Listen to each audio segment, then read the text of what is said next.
ಖಡಕ್ ಕನ್ನಡ ನ್ಯೂಸ್ಗೆ ಸ್ವಾಗತ. ನಾನು ಶರಣ್. ರಾಮದುರ್ಗ ತಾಲೂಕಿನ ಸಾಲಹಳ್ಳಿ ಗ್ರಾಮಕ್ಕೆ ಹೊಂದಿಕೊಂಡಂತೆ ಒಂದು ಕೃಷಿ ಭೂಮಿಯಲ್ಲಿ ಮದರಸಾ ಆರಂಭಿಸಿದ್ದು ಅಲ್ಲಿನ ಗ್ರಾಮಸ್ಥರಿಗೆ ವಿರೋಧ ಉಂಟುಮಾಡಿದೆ. ಹಾಗಾಗಿ ಅಲ್ಲಿನ ಗ್ರಾಮಸ್ಥರು ಸ್ಥಳೀಯ ಅಧಿಕಾರಿಗಳಿಗೆ ಈಗಾಗಲೇ ದೂರು ನೀಡಿದ್ದಾರೆ. ಕಾರಣ, ಕೂಡಲೇ ಮದರಸಾವನ್ನು ಬಂದ್ ಮಾಡಲು ಒತ್ತಾಯಿಸಲಾಗಿದೆ. ಇತ್ತೀಚೆಗೆ ಹಿಂದೂಗಳ ಮೇಲೆ ದೌರ್ಜನ್ಯ ಹೆಚ್ಚಾಗುತ್ತಿದ್ದು ಅವುಗಳ ತಡೆಯುವ ನಿಟ್ಟಿನಲ್ಲಿ ವಿಶ್ವ ಹಿಂದೂ ಪರಿಷತ್ ಹಾಗೂ ಭಜರಂಗದಳ ಪ್ರಖಂಡ ರಾಮದುರ್ಗ ವತಿಯಿಂದ ಮಾನ್ಯ ತಹಸೀಲ್ದಾರ್ ಕಚೇರಿಗೆ ತೆರಳಿ ಮನವಿಯನ್ನು ಸಲ್ಲಿಸಲಾಯಿತು.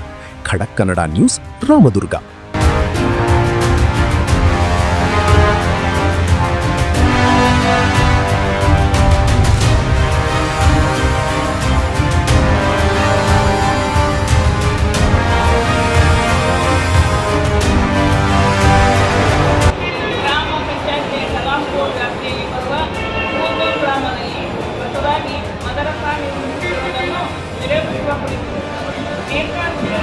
ಸಂಬಂಧಿಸಿದಂತೆ ರಾಮದುರ್ಗ ತಾಲೂಕಿನ ಪೈಕಿ ಮೂತೂರು ಗ್ರಾಮದ ಸರ್ವೆ ನಂಬರ್ 188/2ರಲ್ಲಿ ಮಾಧ್ಯಮದ ಬಂಧುಗಳಿಗೆ ಈ ಮುಖಾಂತರ ನಮ್ಮ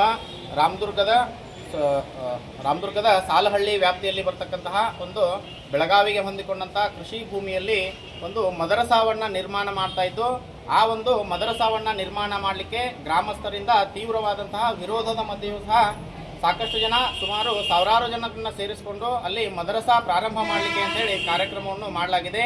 ಈಗಾಗಲೇ ಅಲ್ಲಿರ್ತಕ್ಕಂತಹ ಗ್ರಾಮದ ಆಡಳಿತ ಮಂಡಳಿಗೂ ಇದರ ವಿರೋಧದ ವಿಚಾರವಾಗಿ ಸಾಕಷ್ಟು ಜನ ಗ್ರಾಮದ ಹಿಂದೂ ಕಾರ್ಯಕರ್ತರು ಸೇರಿಕೊಂಡು ಸಾಕಷ್ಟು ಸಹಿ ಸಂಗ್ರಹವನ್ನು ಮಾಡಿ ಅಲ್ಲಿರ್ತಕ್ಕಂತಹ ಗ್ರಾಮದ ಅಧಿಕಾರಿಗಳಿಗೂ ನೀಡಿದ್ದಾರೆ.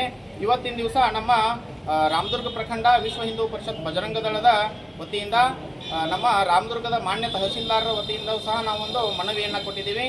ಯಾವುದೇ ಕಾರಣಕ್ಕೂ ಅದೊಂದು ಮದರಸಾ ನಡೆಯಲಿಕ್ಕೆ ಅಲ್ಲಿ ಇದನ್ನು ಕೊಡಬಾರ್ದು, ಮತ್ತು ಅಲ್ಲಿರ್ತಕ್ಕಂತಹ ಗ್ರಾಮಸ್ಥರಿಗೆ ಯಾವುದೇ ತರಹದ ಜಗಳ ಆಮೇಲೆ ಇತ್ಯಾದಿ ಆಗಬಾರ್ದು ಅಂತ ಹೇಳಿ ಈ ಮೂಲಕ ಮಾಧ್ಯಮಕ್ಕೆ ವಿನಂತಿಯನ್ನು ಮಾಡ್ತಾರೆ.